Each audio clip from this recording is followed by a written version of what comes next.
Workout. मग जायचं जिमला आता. खूप भूक लागली, खाऊन घेतो थोडंसं काहीतरी. हे तर बनवून झालं. आता जिमवरून आल्यावर काहीतरी खायला बनवलं नाही का, हाय प्रोटीन.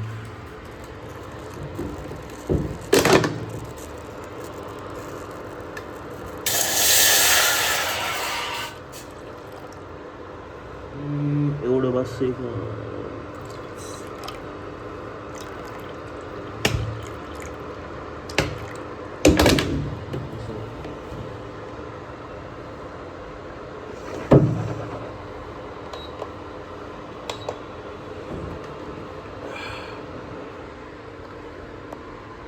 परमनंट झालेल्या ठिकाणी.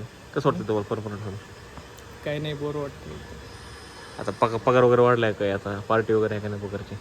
पार्टी देऊ ना, कुठं पाहिजे सांगा तुम्ही. कोणाकोणाला देणार पार्टी? हे कॉम्प्लिकेटेड क्वेश्चन आहे का? No comment. चला जातो आता. काय 11:30 झालेच. झालं, टाकले उठ आता बस. उकळले बऱ्यापैकी.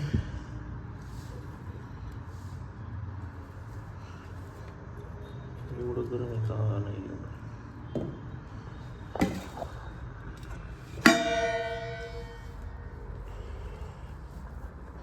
ओट्स आणि पाणी फक्त बस होतं एवढं. कार्ब्स थोडेसे कमी करायचे मला पण खायला. बघू आता.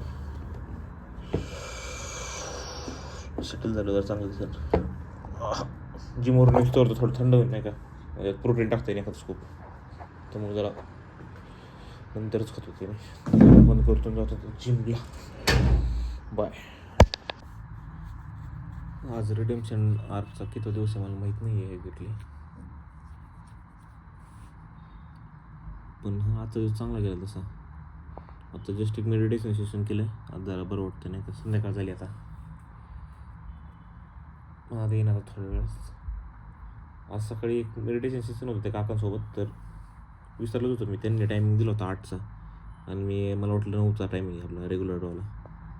सकाळी त्यांना 8चा फोन आला. उठलो तसंच लगेच पळत गेलो नाही का.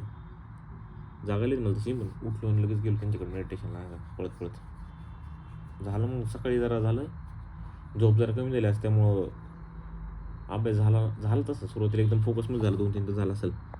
परत नंतर थोडं फोकस जायला लागला, की थोडी बॉडी टायर झाली होती नाही का जिम नंतर, की असं झोप वाटत होतं. पण झोपलो नाही, कारण की म्हणलं जर झोपलो तर मग एवढी गोष्ट होती की अभ्यास चांगला होता नाही का. परत नंतर पुढं जे काम करशील ते असं एकदम परफेक्टली होतं, बऱ्यापैकी ॲक्युरसी वाढते.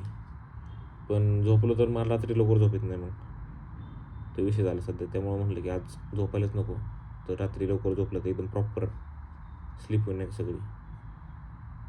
तर तेच आता एक जस्ट सेकंड मेडिटेशन सेशन केलं की आत्ता परत ट्रायलसाठी नाही का थोडंसं 15 मिनटाचं. तर एक विषय आहे मेडिटेशनचा की जर बॉडी एकदम टायर्ड असेल, थकलेली असेल, डोकं पण थकलेलं असेल, तर असं झोप यायला लागते ना थोडीशी. झोपेच्या स्टेटमध्ये जाते बॉडी. ह्यालाच मेडिटेशन म्हणतात काय माहीत. जसं ऐकलं ना, ती अल्फा बीटा गामा रेज असतात कसले ते, सगळ्यात एकदम लोअर फ्रिक्वेन्सीच्या वेव्हजला डोकं ट्यून होऊन जातं त्या मुवमेंटला. तर तसं झालं आत्ता. आय डोंट नो कशामुळे झालं, की ह्याच्यामुळे झालं, मेडिटेशनमुळे झालं, बॉडी थकली त्यामुळे झालं, मेडिटेशन चुकलं का बरोबर होतं. मला तर वाटलं बरोबरच झालं, कारण की ती काका म्हणले की बरं वाईट असं काही नसते त्याच्यामध्ये नाही का. फक्त एक्सपिरियन्स येत राहतात ते असे. ते एक्सपिरियन्स फक्त चांगली पण नसतात नाही वाईट पण नसतात, असं न्यूट्रल घ्यायची त्यांना नाही का. परत पुढे गेल्यावर एक गोष्ट करून बिल्डअप करून चेंजेस येतात. तर आता मेडिटेशन करताना एक गोष्ट मला कळली की मेडिटेशनमध्ये कसं असते, काय लिहिलं तुम्हाला बहुत एकदा, की आपण कुठल्या तरी गोष्टी लवकर अटॅच होऊन जातो नाही का. एखादी कुठली फिजिकल गोष्ट झाली, लॅपटॉप झाला, फोन झाला, कुठला मित्र झाला, कुठलं गाणं झालं, तसं कसं विषय होतं, म्हणजे त्या गोष्टींची आपल्याला सवय लागून जाते नाही का. असं आपण आता सध्या नॉर्मली कसं झालं, आता शॉर्ट फॉर्म कंटेंट वगैरे असं जास्त कन्झ्युम करून आहे ना, अटेन्शन स्पॅन लय कमी झाला आहे. अटेन्शन स्पॅन कमी झालं त्याच्यामुळे कसं होतं, डोक्यामध्ये लय विचार येतात. आता मेडिटेशन करायला बसलं कसं होतं, सेम विचार येतच राहतात, कारण की मनाचं काम असते की विचार करणं नाही का. तर मग विचार आले तर आपल्याला स्वतःला ब्रिंग बॅक करावं लागतं की ते divine light present with in my heart ते आहे ना ते स्टेटमेंट असं रिपीट नसतं करायचं, पण जस्ट फील करायचं असं नाही त्या गोष्टीला परत. जे आपण स्टार्टिंगचं एंड गोल आपलं मेडिटेशनचं आपल्याला फक्त रिमाइंड करायचं असतं.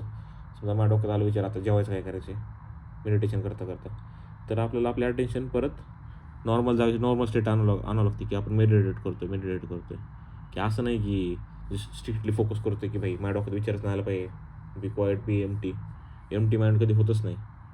विषय कसा होतोय, मेडिटेशन माइंड लेस क्लटर करतं नाही का. जास्त कचरा वगैरे असं गोंधळ असेल तर त्याला थोडंसं सॉर्ट करायला बघतं नाही का. तर हीच की भाई लेट गो करायला शिकायची गोष्टी थॉट्सच्या बाबतीत. पण आता मेडिटेशन करताना थॉट्सच्या बाबतीत झालं की भाई कुठला विचार आला, do not engage them, do not entertain them, just let them be. तसंच सिमिलरली काय करायचं लाईफमध्ये पण असंच मला वाटतं की कुठल्या गोष्टीचा त्रास होत असेल, कुठल्या हॅबिट्स वगैरे असतात वाईट चांगल्या खाणं पिणं सगळ्या गोष्टी, तर तेच म्हणजे त्या गोष्टींना फक्त असं जास्त झटकायला नाही बघायचं नाही का की तू जा भाऊ मी आज बंदच करतोय, मी आजपासून जंक फूड खाणारच नाही, मी साखर बंदच करणार नाही. त्यांना फक्त स्लाइटली इग्नोर करायला बघायचं नाही का, स्लाइटली डिटॅच व्हायला बघायचं, एंगेज नाही करायचं त्या गोष्टींमध्ये जास्त. कारण की आपण जेवढ्या त्या गोष्टींमध्ये घुसतो ना तेवढी ती सायकल रिपीट होती नाही का, चेन ऑफ थॉट्स असतं. आता मेडिटेशनमध्ये म्हणतात ना, समजा एक विचारामध्ये तुम्ही ड्रिफ्ट झाले त्या डायरेक्शनला तर तुमची थॉटची चेन बनतच राहते. तुम्हाला ती सायकल ब्रेक करायला तुमची परत अटेन्शन हार्टवर आणावं लागते. तेच डिवाइन लाईट काय असेल ते असं हार्टफुलनेसमध्ये लिहिलेलं आहे.